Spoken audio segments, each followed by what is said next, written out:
Friends चलतु दिवाली उपलक्षे विभिन्न प्रकार मिठा बनई रिलेटिव मानक खाइबा दबा निजे खाइबा। नमस्कार, गीतांजलि अगस्ती किचन को आपण मानक चलतु प्रथम मिठा सुजी लड्डू बनैबा। एथिपाई आमे गैस रे करेई बसई 2 चम्मच घी पकेबा। 1 कप सुजी पकई सुजी नाली हवा पर्यंत भाजिबा। देखंतु सुजी धीरे धीरे नाली हे गलानी। सुजी लड्डू रो टेस्ट पाई 2 चम्मच बादाम 2 चम्मच नड़िया पकेबा। लड्डू रो मीठा पाई 4 चम्मच चीनी पकेबा। बादाम नड़िया चीनी को पकेया परे 1 मिनिट फ्राई करिबा। तो बेस्ट फ्लेवर पाई 2टा गुजराती कुटी पकेबा। लड्डू रो बाइंडिंग एवं टेस्ट पाई 2 चम्मच मिल्क मेड किंबा क्षीर पकेबे। जी लड्डू पाई प्रस्तुत हो गला। चलंतु यह को प्लेट को काढ़ी लड्डू बनैबा। देखंतु एपरि भाबरे किछि सुजीर मिश्रण को नहीं हाथ रे भलो भाबरे प्रेस करी लड्डू बनैबे। भलो भाबरे प्रेस करी लड्डू बनैले यह फिटी न थाए। 15 दिन पर्यंत यह को रखि परिबे। देखंतु प्रस्तुत हो गला सुजी लड्डू। एबे चलंतु नड़िया रे एक लड्डू बनैबा। गैस रे करेई बसिबा। रे गोटे नड़िया रो कोरा को पकेइबा। 50 ग्राम चीनी पकेइबा।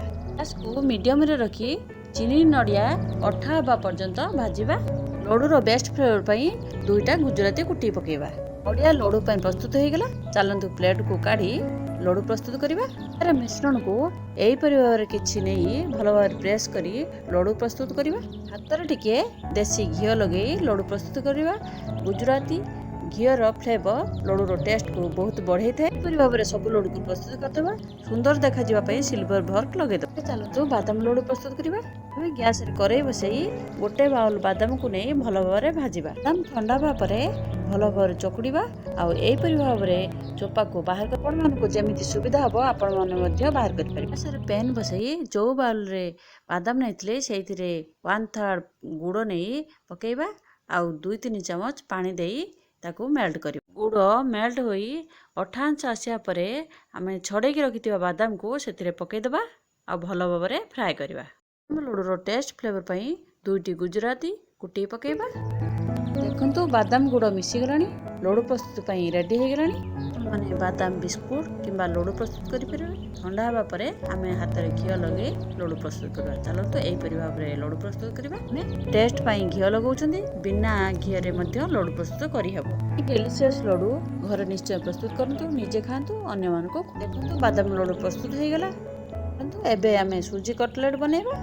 चलंतु गैस रे करे बसई 2 चम्मच घी पके 1 कप सुजी पके नाली हवा पर्यंत भाजिबा। आपण माने घरे जहा प्रस्तुत करिवे आपण घर पसंद रे कम बेसी करि परिबे। कटलेट रे मीठा पई आमे 4-5 चम्मच चीनी पकेबा। ताकू आपण माने कम बेसी करी पके परिबे।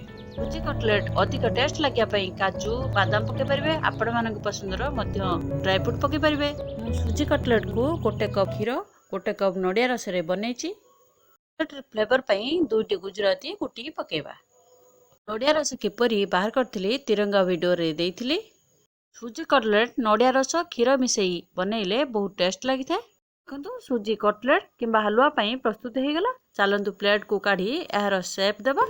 एई परि भाबरे स्पून साहाय्य रे प्लेन करिबा। देखंतु सुजी प्लेन करदे ड्राई फ्रूट रे या को डेकोरेट करिबा।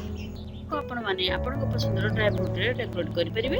सुजी कटलेट सुंदर देखा जिया पई सिल्वर वर्क लगे दबा। सिल्वर वर्क लगाय परे आधा घंटे पई सेट पई छाड़ दबा। तापरे काटिबा। पूरी भाबरे सुजी रो शेप को छुरी साहाय्य रे काटि नबा। प्रथमे पैरेलल तापरे रेक्टेंगल शेप रे काटिले। चलंतु कटलेट को आउट प्लेट को काढी सजेइबा। सुजी सेट नबा परे हमर कटलेट केते सुंदर बाहर जाउची। सुजी को आपण माने फ्रिज रे रखि परिबे किंबा बाहर रखी मध्य सेट करि परिबे। केते सुंदर देखा जाउची सुजी कटलेट। निजे खांतु अन्य मान को खुआंतु। माने ए 4टी सहज रेसिपी को घरे निश्चय प्रस्तुत करंतु। ए परे केमिति लागिला कमेंट करी जणांतु। हैप्पी दिवाली। नमस्कार।